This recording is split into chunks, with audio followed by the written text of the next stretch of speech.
Hello everyone, কি অবস্থা সবার? আই হোপ তোমরা বেশ ভালো আছো। আমরা এখন স্থিতিবিদ্যা এই চ্যাপ্টারের এগ্রির কনসেপ্ট ক্লাসটা নিই। তোমরা জানো কি তোমরা বিগত বছরের প্রশ্নগুলা দেখো তাহলে দেখতে পারবা যে স্থিতিবিদ্যা থেকে এগ্রিকালচার ইউনিভার্সিটিগুলোতে খুব বেশি প্রশ্ন আসলে হয় না। এটা থেকে এগ্রিকালচার ইউনিভার্সিটিগুলোতে খুব বেশি প্রশ্ন হয় না। আর এটার জন্য জাস্ট বেসিক কিছু জিনিসপত্র জানলে এখান থেকে যে প্রশ্নগুলো আসে ইনশাআল্লাহ তোমাদের সময় যেগুলো আসবে তুমি পারবা। তো চলো আমরা কথা না বাড়াই, আমরা শুরু করে দেই। আর অবশ্যই কোশ্চেন ব্যাংক সলভ ক্লাসটা করতে হবে তোমাদের। কোশ্চেন ব্যাংক সলভ তোমাদের নিজে নিজে অথবা আমাদের ক্লাস যেভাবেই পারো কোশ্চেন ব্যাংক তোমাদের করতেই হবে। কারণ এগ্রি ইউনিভার্সিটিগুলোতে প্রশ্ন কমন পড়ার পসিবিলিটি অনেক বেশি, বিশেষ করে ম্যাথ এবং ফিজিক্সে। এখন দেখো, দুইটা বলে লব্ধির মান এবং দিক নির্ণয়। দুইটা বল লব্ধির মান তুমি কিভাবে বের করবা এবং দিক কিভাবে বের করবা এটা তোমরা মোটামুটি ভেক্টরে পড়ে আসছো।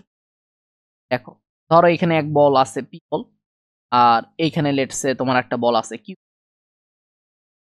ধরো এটা হচ্ছে আমার পি বল আর এটা হচ্ছে আমার কিউ বল। এদের মধ্যবর্তী কোণ দেওয়া আছে ধরো হলো আলফা। এখন এদের লব্ধি যেটা, সেই লব্ধিটা ধরো হচ্ছে এইটা, এটা হচ্ছে তোমার লব্ধি।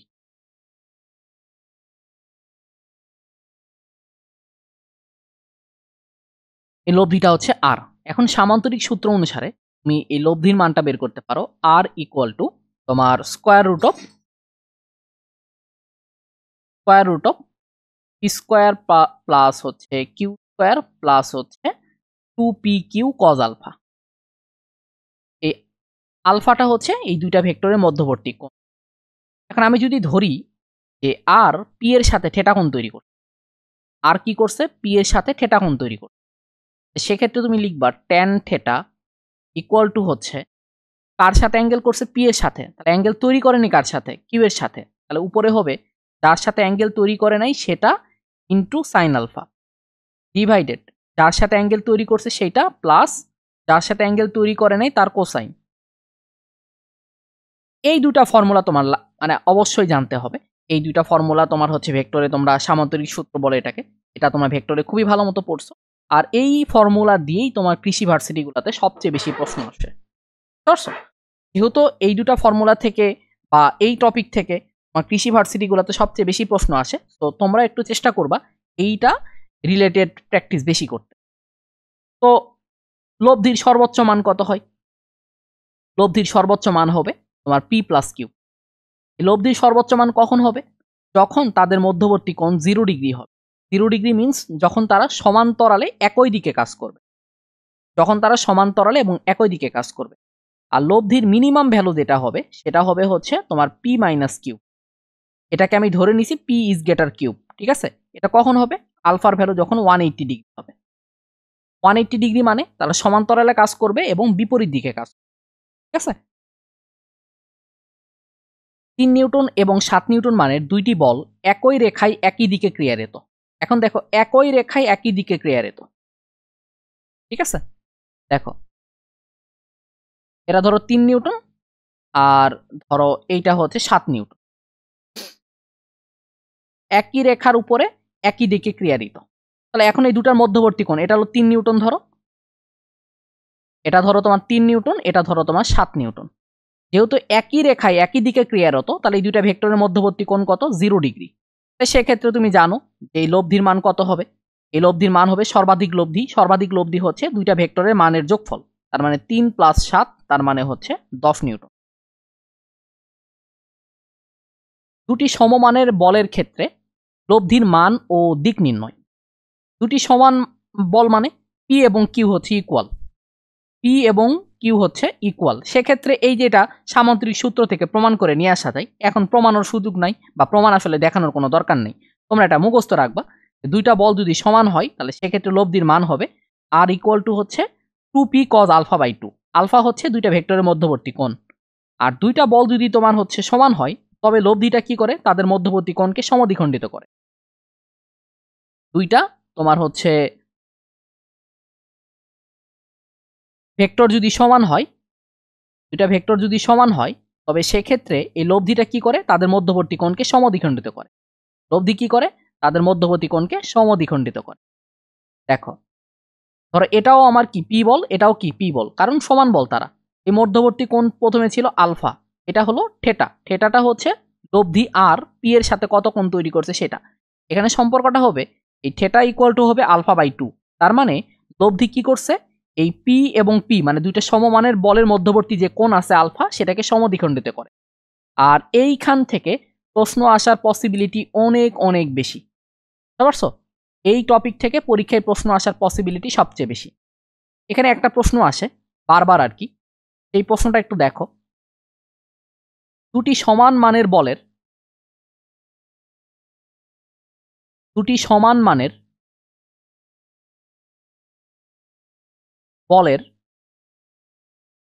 লব্ধি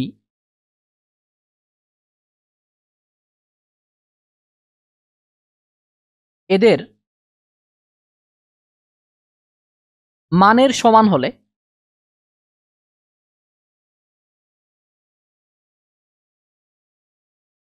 বল দুটির মধ্যবর্তী কোণ কত ছিল? বল দুটির মধ্যবর্তী কোণ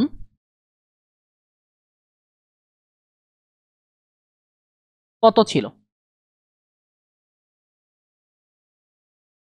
তাহলে এই যে সূত্রটা আছে না, এই সূত্রটা তুমি অ্যাপ্লাই করবা।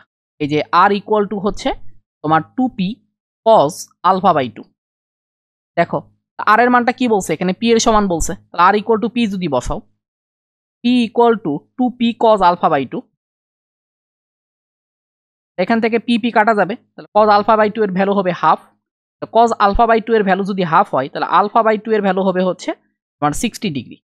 আর আলফার ভ্যালু এখান থেকে কত আসবে, 120 ডিগ্রি। এটা একদম অ্যান্সার সহ মুখস্থ করবা, এটা একদম কি করবা, অ্যান্সার সহ মুখস্থ করে ফেলবা। সমমানের দুটি বলের লব্ধির বর্গ বলদ্বয়ের গুণফলের 3 গুণ, এদের মধ্যবর্তী কোণ কত? দেখো সমমানের বল বলছে এখানে, তোমাকে প্রথমে কি বলছে এখানে দেখো, সমমানের দুইটা বলের লব্ধি। সমমানের দুইটা বলের লব্ধির ফর্মুলা কি? আমরা ফর্মুলা জানি আর equal to 2p cos alpha by 2। এখন বলছে এই লব্ধির মান, লব্ধির বর্গ যেটা, সেই লব্ধির বর্গ হচ্ছে আর এর উপরে স্কোয়ার, এটা ইকুয়াল টু হচ্ছে বলদ্বয়ের গুণফলের 3 গুণ। যেহেতু দুইটা সমান বল, তাহলে বলদ্বয়ের গুণফল কি হবে, P into P, P square. বলদ্বয়ের গুণফলের 3 গুণ তার মানে হচ্ছে 3p স্কোয়ার। একে রুট করলে আর ইকুয়াল টু কত আসবে, আর ইকুয়াল টু আসবে রুট 3p, রুট 3p। এটা কি আসবে, এই যেখানে রুট 3p বসাও, এখানে আছে 2p, তারপরে আছে cos আলফা বাই 2। এখন আসো আমি যদি এটাকে পিপি তুলে দেই, cos আলফা বাই 2 এটা ইকুয়াল টু লেখা যায় রুট 3/2। আমরা জানি cos 30 এর ভ্যালু হচ্ছে রুট 3/2, তাহলে আলফা বাই 2 এর ভ্যালু হচ্ছে 30 ডিগ্রি। আমার লাগবে হচ্ছে বল দুটার মধ্যবর্তী কোণ, তার মানে আলফা লাগবে, আলফা ইকুয়াল টু এখানে থাকবে 60 ডিগ্রি। দুটি বল লম্ব বরাবর ক্রিয়াশীল হলে তাদের লব্ধির মান এবং দিক নির্ণয়। দেখো দুইটা বল আছে, ধরো দুইটা বল যদি পরস্পর লম্ব দিকে ক্রিয়াশীল হয়, ধরো একটা বল হচ্ছে এই যে পি, একটা বল হচ্ছে কিউ, ঠিক আছে? এই পি বলটা ধরো এ বরাবর কাজ করছে, কিউ বলটা ধরো এ বরাবর কাজ করছে। এখানে লব্ধি কি হবে, লব্ধিটা এই দিকে কোনো একটা ডিরেকশনে হবে, লেটস সে। এখন দেখো পি আর কিউ এর মধ্যবর্তী কোণ কত, 90 ডিগ্রি। সেক্ষেত্রে লব্ধির মান যেটা হবে সেটা হলো স্কোয়ার রুট অফ পির উপরে স্কোয়ার প্লাস কিউ এর উপরে স্কোয়ার।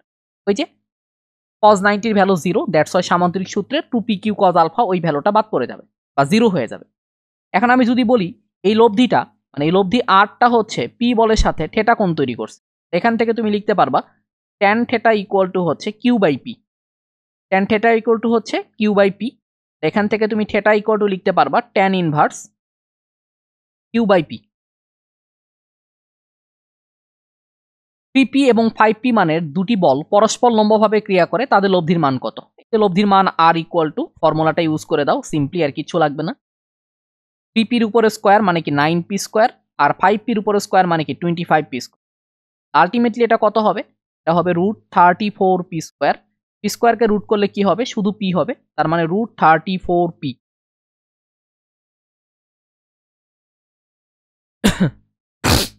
এখন আসো আমরা যে কাজটা করব সেটা হচ্ছে আমরা একটা শর্টকাট টাইপের জিনিস, আমরা এখন কি শিখবো, শর্টকাট টাইপের জিনিস শিখবো, এবং এই টাইপের অঙ্ক শর্টকাট ছাড়াও কিভাবে করা যায় সেটাও একটু শেখার ট্রাই করব। আমরা আগে শর্টকাট একটু দেখি। এই জিনিসগুলো অবশ্যই ওই নদী নৌকার অঙ্কতে আমরা করে আসছি অনেক। তারপরে দেখো, লব্ধি ছোট বলের সাথে লম্ব বরাবর ক্রিয়াশীল হলে লব্ধির মান ও বলদ্বয়ের মধ্যবর্তী কোণ নির্ণয়। ধরো তোমার একটা বল হচ্ছে লেটস সে ছোট বল, সেই বলটা এই বরাবর কাজ করতেছে, আর বড় বল ধরো যে এই বরাবর কাজ করতে, আর লব্ধি যেটা সেটা ছোট বলের উপর লম্ব হচ্ছে। খেয়াল করো, এইটা আমার পি, ধরো এই পিটা হলো ছোট বল, মানে ছোট, আর এটা হলো কিউ, এটা হলো বড় বল কম্পেয়ার টু পি, বা বড় কোনো একটা ভেক্টর রাশি, এটা বলও হইতে পারে, যে কোনো ভেক্টর রাশি হইতে পারে, কোনো সমস্যা নাই, বেগও হইতে পারে। এখন এই আর হচ্ছে এটা লব্ধি, এটা কি বলতো লব্ধি। এখানে বলা হচ্ছে এই লব্ধিটা কি করবে, এই ছোট বল যেটা আছে সেই পি এর উপর হলো লম্ব। এখন পি আর কিউ এর মধ্যবর্তী কোণ কত ছিল, পি আর কিউ এর মধ্যবর্তী কোণ ছিল হচ্ছে আলফা। এখন খেয়াল করে দেখো, এই যে আর, এই লব্ধিটা কি করছে, পি এর সাথে থিটা কোণ তৈরি করছে, তাই তো। থিটার ভ্যালু কত, 90 ডিগ্রি। তাহলে দেখো এখানে আমি লিখতে পারি যে tan 90 ইকুয়াল টু কার সাথে কোণ, পি এর সাথে কোণ। এখানে আমি লিখতে পারি Q sine alpha divided P plus Q cos alpha. এখানে বড় ছোট এগুলো কনসেপ্ট মনে রাখার দরকারই নেই, জাস্ট এইভাবে তুমি সাজাইতে পারলে এইভাবে করতে পারো। দেখো এখান থেকে কি লেখা যায়, এখান থেকে tan 90 সমান কি 1/0, তার মানে কি P plus Q cos alpha equal to হচ্ছে তোমার এখানে 0। এখান থেকে আমার আলফার ভ্যালু আসতেছে কজ ইনভার্স, দেখো এটা হচ্ছে তোমার মাইনাস পি বাই কিউ। দেখো পিটা হলো ছোট বল, কিউটা হচ্ছে বড় বল, তাহলে এই শর্টকাট অনেকে মুখস্থ করে, সেটা হচ্ছে কি এই আলফা ইকুয়াল টু হচ্ছে কজ ইনভার্স মাইনাস তোমার হচ্ছে ছোট বল ডিভাইডেড হচ্ছে বড় বল। ওই যে তোমার সোজাসুজি নদী পার হওয়ার জন্য কত ডিগ্রি কোণে যাত্রা করতে হবে, alpha equal to cos inverse minus U by V, উপরে থাকে স্রোতের বেগ, নিচে থাকে নৌকার বেগ। এখন খেয়াল করো, আমার লব্ধি বেগটা বের করতে বলছে, তাই তো। তাহলে দেখো তো আমি এটাকে শিফট করতে পারি না, এই কিউটাকে আমি কি করতে পারি, প্যারালালি শিফট করতে পারি। কিউটাকে প্যারালালি শিফট করলে কি হবে বলো, আমি এখানে কি করতে পারি, কিউটাকে প্যারালালি শিফট করতে পারি। কিউটাকে যদি প্যারালালি শিফট করো তাহলে এই বরাবর কিউ হবে না, হবে। এই বরাবর যদি কিউ হয় তাহলে সেক্ষেত্রে পিথাগোরাস অ্যাপ্লাই করলে আমার কি আসবে বলো তো, পিথাগোরাস অ্যাপ্লাই করলে আসবে কিউ স্কোয়ার ইকুয়াল টু হচ্ছে তোমার পি স্কোয়ার প্লাস আর স্কোয়ার। তো আমার লাগবে হচ্ছে লব্ধির মানটা, লব্ধির মান হচ্ছে আর। এখান থেকে আমি আর ইকুয়াল টু কি লিখতে পারবো, আর ইকুয়াল টু লিখতে পারবো রুট ওভার কিউ এর উপরে স্কোয়ার মাইনাস পির উপরে স্কোয়ার, মানে বড় বলের উপরে স্কোয়ার মাইনাস হচ্ছে ছোট বলের উপরে স্কোয়ার। এটা মাথায় রেখো, এটা হচ্ছে লব্ধি, আর এটা হচ্ছে কত তোমার এই যে দুইটা বলের মধ্যবর্তী কোণ সেটা। এখন আসো আমরা যেটা দেখবো সেটা হচ্ছে লামির উপপাদ্য। লামির উপপাদ্য থেকে এখন পর্যন্ত তোমার ভর্তি পরীক্ষায় প্রশ্ন আসার পরিমাণটা কম, মানে কৃষি ভর্তি পরীক্ষায় খুব কম প্রশ্ন আসছে, বাট লামির উপপাদ্য থেকে পরীক্ষায় প্রশ্ন আসার ভালো রকমের একটা পসিবিলিটি আছে, সো ভালো মতো দেখে যাইতে হবে। এক বিন্দুতে ভিন্ন রেখা বরাবর ক্রিয়াশীল তিনটি একতলীয় বল সাম্যাবস্থায় থাকলে প্রত্যেকটা বলের মান অপর দুইটা বলের, মানে এক কথা আমি তোমাদের বলি, এখানে বলতে চাইতেছে এখানে একটা নির্দিষ্ট বিন্দু থাকবে, এই নির্দিষ্ট বিন্দুতে তিনটা বল কাজ করবে, এই তিনটা বল অবশ্যই সমতলীয় হবে। আমি আমার মতো করে ধরো ড্র করলাম। দেখো এই একটা নির্দিষ্ট বিন্দু, এই নির্দিষ্ট বিন্দুতে তিনটা বল কাজ করছে, তিনটা বল র্যান্ডম ডিরেকশনে কাজ করবে, তুমি জানো না কোন ডিরেকশনে কাজ করছে। এখন কাজ করার পরে এখানে সাম্যাবস্থা বিরাজ করছে, যে কোনো জায়গায় সাম্যাবস্থা যদি বিরাজ করে তার মানে বুঝবা ওখানে ওভারঅল লব্ধি হচ্ছে 0। এখানে ধরো তোমার পি বল আছে, কিউ বল আছে, আর বল আছে, তারপরে খেয়াল করে পি আর কিউ এর মধ্যবর্তী কোণ তুমি এখানে আলফা দাও, এই কোণটাকে ধরো তুমি বিটা দাও, এই কোণটাকে তুমি গামা দাও, আমি জাস্ট আমার মতো র্যান্ডম ধরে নিছি। এখন এইখানে যেহেতু সাম্যাবস্থা বিরাজ করতেছে তাহলে এখানে ওভারঅল তিনটা বলে লব্ধি কত হবে, তিনটা বলে লব্ধি হবে 0। লামির উপপাদ্য বলছে যদি তিনটা বল কাজ করে একটা পয়েন্টে এবং সেখানে সাম্যাবস্থা বিরাজ করে তাহলে সেক্ষেত্রে তোমার হবে ওই বল ডিভাইডেড হচ্ছে, দেখো পি বল যখন তুমি নিবা তখন বাকি দুইটা বলের মধ্যবর্তী কোণের সাইন নিতে হবে তোমাকে। পি বল যখন নিছো তখন কিউ আর আর এর মধ্যবর্তী কোণ সেটা হলো বিটা, তাহলে বিটার কি নিতে হবে, সাইন নিতে হবে, তাহলে সাইন বিটা ইকুয়াল টু যখন তুমি কিউ নিবা তখন আর আর পি এর মধ্যবর্তী কোণ হচ্ছে গামা, তার মানে কি সাইন গামা। যখন তুমি আর নিবা তখন পি আর কিউ এর মধ্যবর্তী কোণ হচ্ছে আলফা, তার মানে সাইন আলফা নিতে হবে। এক কথায় বল ডিভাইডেড বাকি দুইটা বলের মধ্যবর্তী কোণের সাইনের যে অনুপাত সেই অনুপাতটা একটা ধ্রুব সংখ্যা হবে। ঠিক আছে, এটাই হচ্ছে তোমার লামির উপপাদ্য, এটা দিয়ে অনেক সময় অনেক ম্যাথ করতে হবে। আবার লামির উপপাদ্য থেকে আরেকটা জিনিস খেয়াল করে দেখো, এই পি আর কিউ এর লব্ধি অবশ্যই আর হবে। এই যে পি ও কিউ এর লব্ধি কি হবে, এখানে পি আর কিউ এর লব্ধি আর হবে, আর আর পি এর লব্ধি কিউ হবে, আর কিউ আর পি এর লব্ধি হবে, মানে সরি, এই পি এন আর এর লব্ধি কিউ হবে। দেখো এখান থেকে তুমি লিখতে পারো পিটা কার লব্ধি, এই পিটা হচ্ছে আর আর কিউ এর লব্ধি, তাহলে পির উপরে স্কোয়ার ইকুয়াল টু লিখতে পারবা হচ্ছে কিউ এর উপরে স্কোয়ার প্লাস আর এর উপরে স্কোয়ার প্লাস কিউ আর এর মধ্যবর্তী কোণ কত, বিটা, তাহলে 2 কিউ আর কস বিটা, এটাও লিখতে পারবা। আবার দেখো এই কিউটা কার লব্ধি, আর আর পি এর লব্ধি, আর আর হচ্ছে পি এর লব্ধি, এটাকে লিখতে পারবা পির উপরে স্কোয়ার প্লাস আর এর উপরে square plus 2 into P into R cos, দেখো পি আর এর মধ্যবর্তী কোণ কি, গামা, তাহলে কস গামা। আবার একইভাবে আরটা কার লব্ধি, পি আর কিউ এর লব্ধি, তাহলে আর এর উপরে স্কোয়ার তুমি লিখতে পারবা পির উপরে স্কোয়ার প্লাস কিউ এর উপরে স্কোয়ার প্লাস 2 পি কিউ, এদের মধ্যবর্তী কোণ ছিল আলফা, তার মানে কি কস আলফা। এটাই হচ্ছে তোমার লামির উপপাদ্য। এইটুকুতে এইটুকু জানলে আমার মনে হয় এনাফ।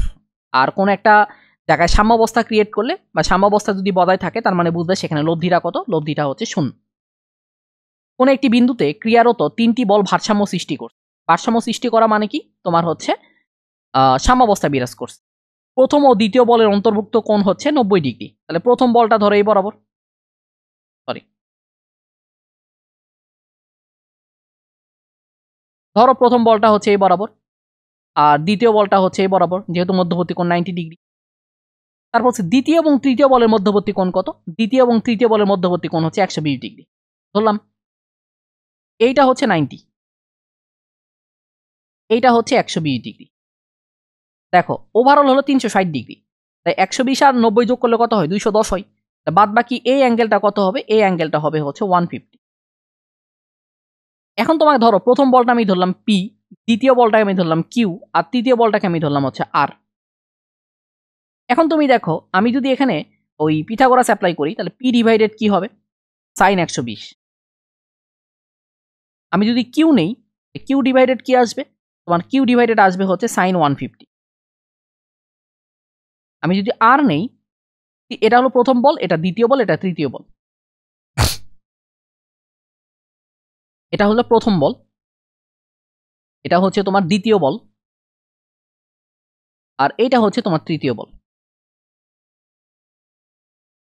আর ইকুয়াল টু কি হবে, মানে আর ডিভাইডেড কি হবে, সাইন 90 হবে। এইটাকে আমি একটু ভাঙ্গায় লিখি, P divided sine 90 plus 30। Sine 90 plus 30 মানে কি হয়ে যাবে, এটা দেখো সাইন 90 মানে কি, অনুপাতটা সাইন থেকে কজ হয়ে যাবে, তাহলে সাইন, এটাকে আমি দেখো এক লাইন বেশি লিখি, যারা হয়তো বুঝবে না তারা একটু বোঝার ট্রাই করো। কিউ ডিভাইডেড সাইন 150 মানে কি সাইন 90 প্লাস হচ্ছে 60, আর সাইন 90 ভ্যালু কত, এখানে 1, তার মানে শুধু আর থাকবে। এটাকে আমি এভাবে লিখতে পারি, পি এই সাইন 90 মানে কি, এখানে অনুপাতটা সাইন থেকে কজ হয়ে যাবে, তাহলে কস 30 ইকুয়াল টু হচ্ছে Q divided cos 60 equal to হচ্ছে আর। যেহেতু তিনটা বলের অনুপাত চাইছে, তাহলে আমি এখন কিভাবে করতে পারি, চলো আমরা এক্সট্রা একটা পেজ নিই। পি ডিভাইডেড কস 30 ভ্যালু কত, কস 30 ভ্যালু হচ্ছে √3/2, আর কিউ ডিভাইডেড কস 60 ভ্যালু হচ্ছে হাফ, আর এটা হচ্ছে আর। দেখো তো এটা এভাবে লেখা যায়, 2p divided √3 equal to 2q divided 1 equal to R. আমার লাগবে p is to q is to R, তাহলে আমি এটাকে 2 দিয়ে ভাগ করা লাগবে না, বলো এটাকে 2 দিয়ে ভাগ করা লাগবে কিনা সেটা বলো। 2 দিয়ে ভাগ করলে এটা আসবে হচ্ছে p ডিভাইডেড √ ইকুয়াল টু হচ্ছে q ডিভাইডেড 1, আর এটা হবে হচ্ছে তোমার r ডিভাইডেড 2, মানে 2 দিয়ে ভাগ করছো তুমি। এখানে খেয়াল করো তো আমি এভাবে লিখতে পারি, তাহলে p is to q is to r equal to হচ্ছে √3 ইস টু 1 ইস। এখন আসলে লম্বাংশ উপপাদ্য যেটা, সেই লম্বাংশ উপপাদ্য দিয়ে আমরা করার চেষ্টা করি। লম্বাংশ উপপাদ্য তোমরা ভেক্টর অলরেডি পড়ে আসছো, এখানে আহামরি তেমন কোনো কিছু করার দরকার নাই। লম্বাংশ উপপাদ্য জিনিসটা কি খেয়াল করো, এখানে ধরো একাধিক বল যদি থাকে, ধরো এই বরাবর একটা বল আছে, এই বরাবর একটা বল আছে ধরো, তারপরে ধরো এই বরাবর একটা বল আছে, তারপরে ধরো হচ্ছে এই বরাবর একটা বল আছে। এখন ধরো যে এই অ্যাঙ্গেলটা হচ্ছে আলফা, এই অ্যাঙ্গেলটা হচ্ছে ধরো যে বিটা, এই পুরা মানে এক্স অক্ষের সাথে পুরা অ্যাঙ্গেলটা হচ্ছে বিটা, আর লেটস সে এই অ্যাঙ্গেলটা হচ্ছে গামা। এটা ধরো পি বল, এটা ধরো তোমার কিউ বল, এটা ধরো আর বল, এটা ধরো টি বল। তাহলে এখন দেখো আমি এই সবগুলা বল মানে একই পয়েন্টে যদি একের অধিক বল থাকে তাহলে সেক্ষেত্রে আমি এই লম্বাংশ উপপাদ্য দিয়ে কি করবো, লব্ধি বের করবো। লব্ধির তোমার এক্স অক্ষ বরাবর উপাংশটা কি হবে? এক্স অক্ষ বরাবর উপাংশটা হয় হচ্ছে পি কস 0, কারণ পিটা হচ্ছে এক্স অক্ষ বরাবর, plus Q cos alpha plus R cos beta plus হচ্ছে তোমার টি কস গামা। আর ওয়াইটা তাহলে কি হবে? উলম্ব উপাংশ হবে, জাস্ট কজের জায়গায় সাইন বসাবা, P sine 0 plus Q sine alpha plus R sine beta plus T cos gamma. এখান থেকে লব্ধি যদি বের করতে চাও তাহলে লব্ধি ইকুয়াল টু কি হবে, square root of R X এর উপরে স্কোয়ার প্লাস হচ্ছে আর ওয়াই এর উপরে। একাধিক বল যখন এক জায়গায় থাকবে তখন তুমি কি করবা, তুমি হচ্ছে এইভাবে এই লম্বাংশ উপপাদ্য দিয়ে তুমি হচ্ছে লব্ধি বের করবে। এখন আসো আমরা আরো কিছু জিনিসপত্র একটু শেখার ট্রাই করি, চলো আমরা দেখি।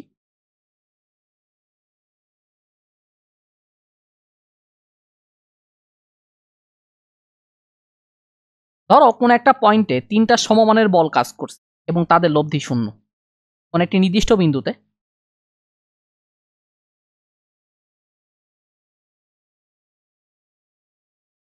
কোন একটি নির্দিষ্ট বিন্দুতে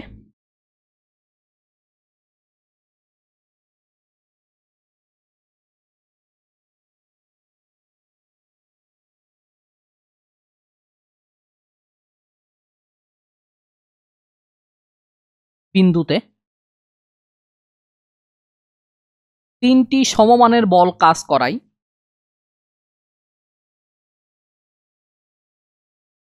তিনটি সমমানের বল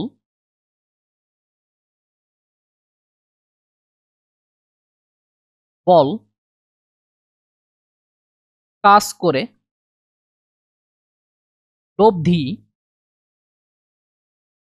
শূন্য হলে বলদ্বয়ের অন্তর্ভুক্ত কোণ হবে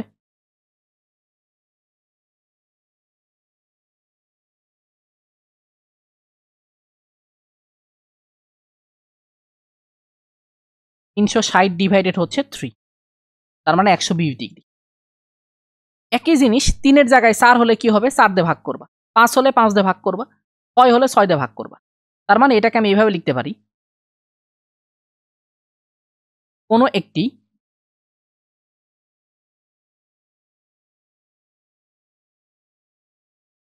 নির্দিষ্ট বিন্দুতে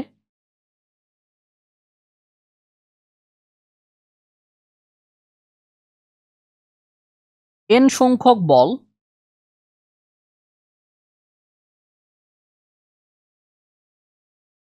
n সংখ্যক শুধু বল না, সমমানের বল, সমমানের না হলে কিন্তু এই সূত্রটা খাটবে না, কাজ করে সাম্যাবস্থা বিরাজ করলে। সাম্যাবস্থা বিরাজ করা মানে কি, লব্ধি শূন্য হওয়া।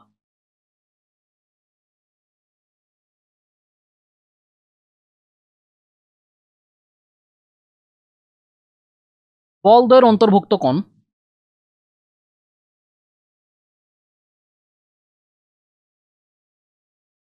বলদ্বয়ের অন্তর্ভুক্ত কোণ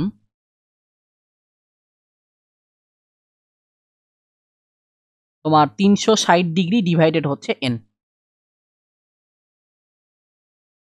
এখন আসো আমরা ত্রিভুজের 3টা বাহু বরাবর 3টা বল কাজ করলে লব্ধির মান বের করব। ত্রিভুজের 3টা বাহু বরাবর 3টা বল কাজ করলে লব্ধির মান বের করব।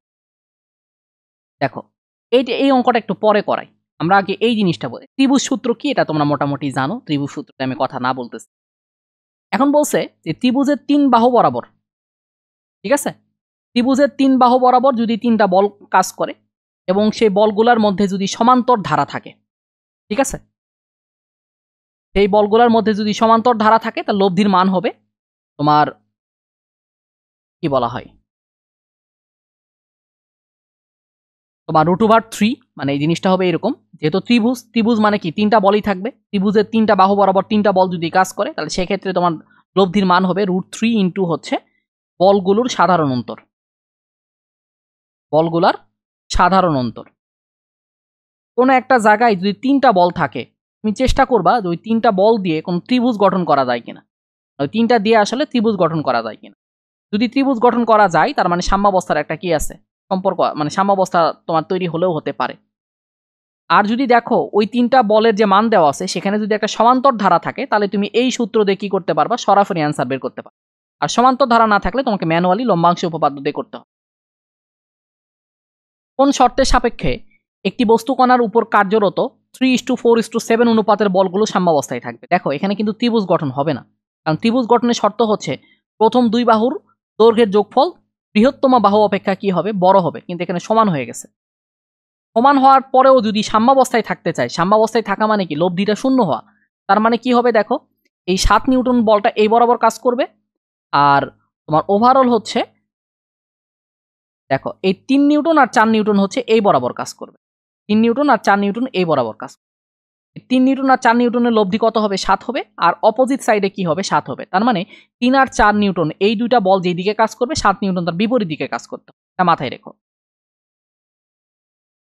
3p 6p 9p মানের তিনটি বল ত্রিভুজের 3 বাহু বরাবর ক্রিয়ারত থাকলে লব্ধি মান কত। দেখো ত্রিভুজ গঠন করা যাবে না, তার মানে কি দেখো লব্ধির মানটা আমি বের করতে বলছে, এখানে সমান্তর ধারা আছে কিনা সেটা বলো। 3p 6p 9p সমান্তর ধারা, সাধারণ অন্তর কত 3, মানে সাধারণ অন্তর হচ্ছে 3p, তাহলে এখানে লব্ধির মান হবে √3 ইন্টু সাধারণ অন্তর, তার মানে কি √3 ইন্টু 3p। আর এগুলো একটু দেখো যে ভরকেন্দ্র কি, অন্তকেন্দ্র কি, পরিকেন্দ্র কি আর লম্ব কেন্দ্র, এটা একটু দেখার ট্রাই করো। আমি একটা অঙ্ক বাদ দিয়ে আসছি, সেই অঙ্কটা একটু দেখার চেষ্টা করো। চলো, এই অঙ্কটা তোমার কৃষি ভার্সিটিতে আসা অঙ্কগুলা, মানে আসা অঙ্কগুলোর মধ্যে সবচেয়ে কঠিন অঙ্ক। বলছে এবিসি সমবাহু ত্রিভুজের এবি, এসি ও বিসি বাহুগুলোর সমান্তরাল গতিপথের যে কোনো বিন্দুতে যথাক্রমে 4, 2 এবং 1 একক মানের বলত্রয় ক্রিয়ারত থাকলে লব্ধির মান কত। দেখো তুমি এখানে চিন্তা করো যে এই বরাবর একটা বল কাজ করতে, এই ত্রিভুজটা তুমি ড্র করো, এবিসি ত্রিভুজ ড্র করো।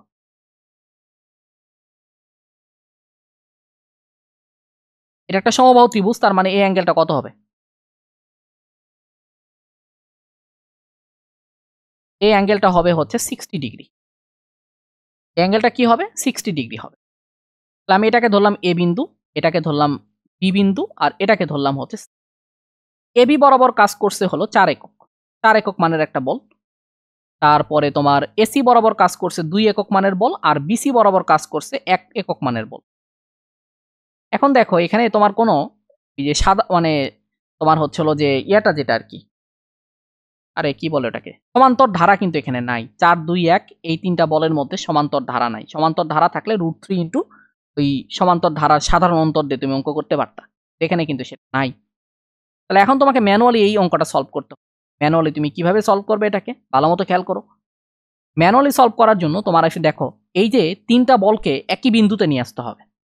তাহলে এখন দেখো এবি বল এই এ বিন্দু থেকে শুরু হয়েছে, তাই তো, এবি বলটা এ বিন্দু থেকে শুরু হয়েছে, আর এসি বলটাও কি এ বিন্দু থেকে শুরু হয়েছে, কিন্তু বিসি বলটা কিন্তু এ বিন্দু থেকে শুরু হয় নাই। কিন্তু আমরা কি করতে পারি, এই বিসিটাকে প্যারালালি মুভ করতে পারি। আমরা জানি ভেক্টরকে প্যারালালি শিফট করানো যায়, তাহলে আমি বিসিকে এই বরাবর শিফট করব, এটা ধরো এডি। বিসির যদি মান 1 একক হয় তাহলে এডির মানও কত হবে, 1 একক হবে, কারণ কি আমি ভেক্টর এই বিসি ভেক্টরটাকে জাস্ট প্যারালালি শিফট করাইছি। এই অ্যাঙ্গেল হচ্ছে ঘড়ির বিপরীতে 60 ডিগ্রি পজিটিভ, আর এটা হলো ঘড়ির দিকে, এটা হলো -60।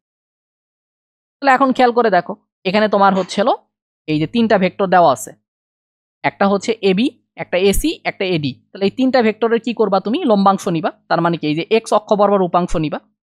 দেখো এসি বরাবর যে ভেক্টরটা আছে বা যে বলটা আছে এটা এক্স অক্ষের সমান্তরালে আছে বা এক্স অক্ষ বরাবর আছে, তাহলে এটা কি হবে 2 cos 0 প্লাস এই যে দেখো এক্স অক্ষের সাথে এবির অ্যাঙ্গেল কত 60 ডিগ্রি পজিটিভ 60, 4 cos 60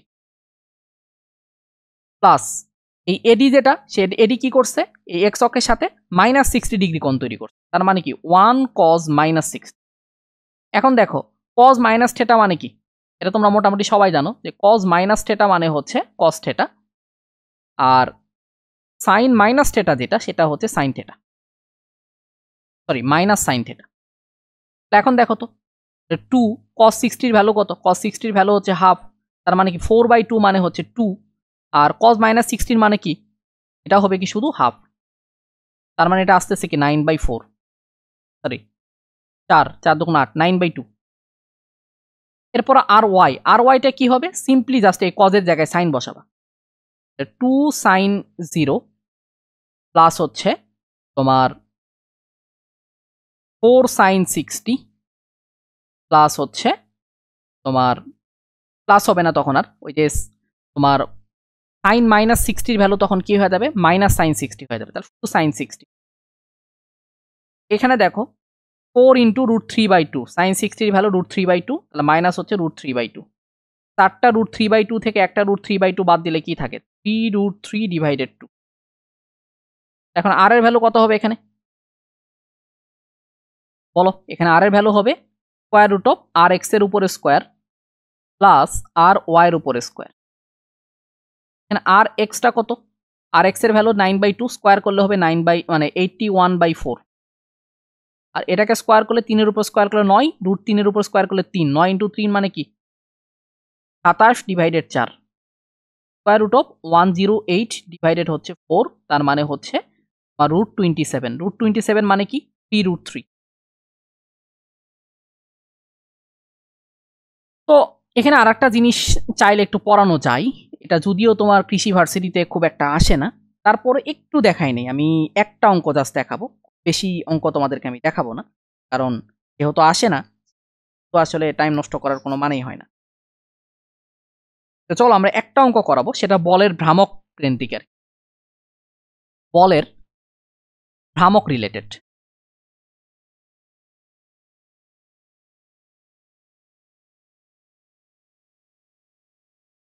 বলের ভ্রামক হচ্ছে, দেখো কিভাবে বের করা হয়। এটা ধরো একটা বল, এই বলটা হচ্ছে ধরো এফ। এখন তুমি যদি এই যে কোনো একটা বিন্দু ধরো, এখানে এই ও বিন্দুর সাপেক্ষে তুমি যদি এ বলের ভ্রামক বের করতে চাও, তাহলে তোমার প্রথমে যে কাজটা করতে হবে সেটা হচ্ছে এই বিন্দু থেকে তোমার আসলে বলের ক্রিয়ারেখার উপরে একটা লম্ব টানতে হবে। এই বিন্দু থেকে বলের ক্রিয়ারেখার উপরে কি করতে হবে? একটা লম্ব টানতে হবে। সেই লম্ব ধরো কি ওডি। সেই লম্বটা কি বলতো? সেই লম্বটা হচ্ছে ধরো ওডি, সরি ও বি ধরো। আর এই লম্ব দূরত্বকে তুমি কি দিয়ে প্রকাশ করলে? ডি দিয়ে প্রকাশ করবা। তাহলে এখানে তোমার বলের ভ্রামক যেটা হবে, এই বলের ভ্রামক হবে এরকম এফ ইন্টু ডি। ভ্রামকের আবার কি আছে? দিক আছে, কি অ্যান্টি ক্লকওয়াইজ ঘোরে, তাহলে এখানে দেখো অ্যান্টি ক্লকওয়াইজ ঘুরবে আর কি। অ্যান্টি ক্লকওয়াইজ ঘুরলে তোমার বলের ভ্রামক যেটা সেটা হবে পজিটিভ, আর ক্লকওয়াইজ ঘুরলে বলের ভ্রামক হবে নেগেটিভ। ঠিক আছে? অ্যান্টি ক্লকওয়াইজ বলের ভ্রামক এটা হচ্ছে পজিটিভ, আর যদি ক্লকওয়াইজ হয় তাহলে বলের ভ্রামক হবে নেগেটিভ। বলের ভ্রামক নিয়ে আসলে কৃষি ভার্সিটি ভর্তি পরীক্ষাতে খুব একটা প্রশ্ন আসে না, আমরা একটা প্রশ্ন একটু করাই চলো। এটা মোস্ট প্রবলি আজ থেকে প্রায় 20 বছর আগে আসছিল।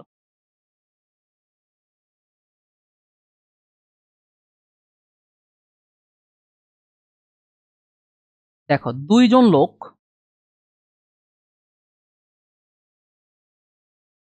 200 কেজি ওজনের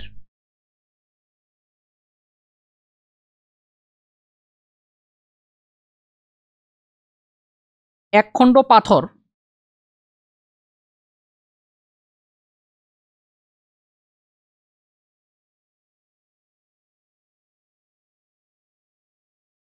10 মিটার দীর্ঘ একটি তক্তার উপর বসিয়ে বহন করতে, মানে 10 মিটার দীর্ঘ একটি তক্তার উপর বসিয়ে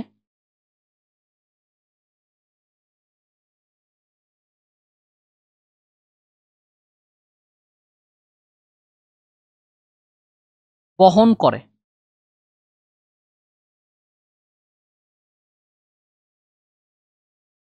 এখন বলছে পাথর খণ্ডটিকে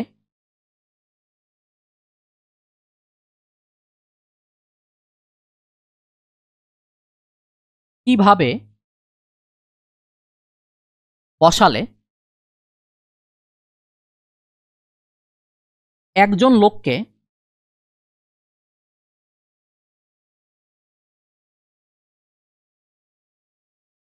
অপরজন অপেক্ষা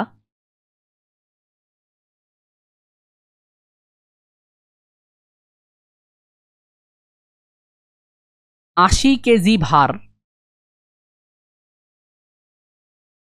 বেশি বহন করতে হবে।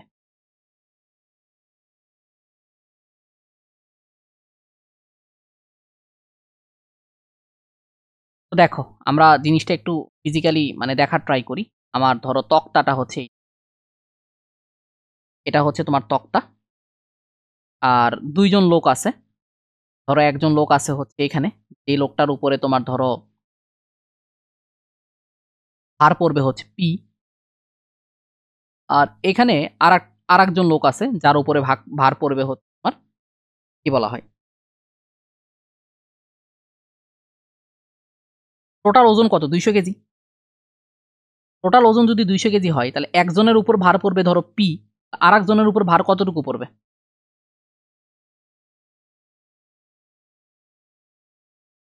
আর একজনের উপর ভার পড়বে 200 মাইনাস পি। তাহলে এখন দেখো এটা যদি 10 মিটার হয় তাহলে এই যে এই পজিশনটা হলো 5 মিটার। এই 200 কেজি খাড়া নিচের দিকে এই বরাবর কাজ করবে। এইটা হচ্ছে তোমার 5 মিটার, এটাও হচ্ছে তোমার সরি 5 মিটার, মানে এটা হলো 5 মিটার। আরে আল্লাহ, কি মানে আমি তো আসলে মাঝখান বরাবর ওই যে কি বলা হয় এই পাথরটাকে রাখি নাই, আমি এমন একটা জায়গায় রাখছি যেটা ধরো যে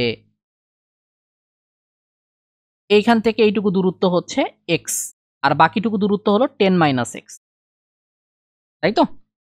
ওকে, আমি ধরলাম যে এই যে লোকটা পি বল বহন করবে সেই লোকটা হচ্ছে হলো ওই আরেকজন লোকের থেকে 80 কেজি কি করবে বেশি ভর বহন করবে, তাই তো? আরেকজন লোকের থেকে কি করবে 80 কেজি ভর বেশি বহন করবে। সেক্ষেত্রে শর্ত অনুসারে আমি লিখতে পারি পিটা হচ্ছে বড় আর 200 মাইনাস পি হলো ছোট।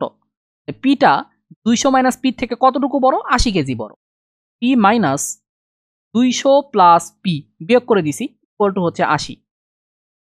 তাহলে এখন দেখো তো এখান থেকে 2p ইকুয়াল টু লেখা যায় 280, আর এখান থেকে পি এর ভ্যালু লেখা যাবে 140 কেজি। তাহলে এই পিটা হলো 140 কেজি, আর এটা যদি 140 হয় তাহলে এটা কত হবে?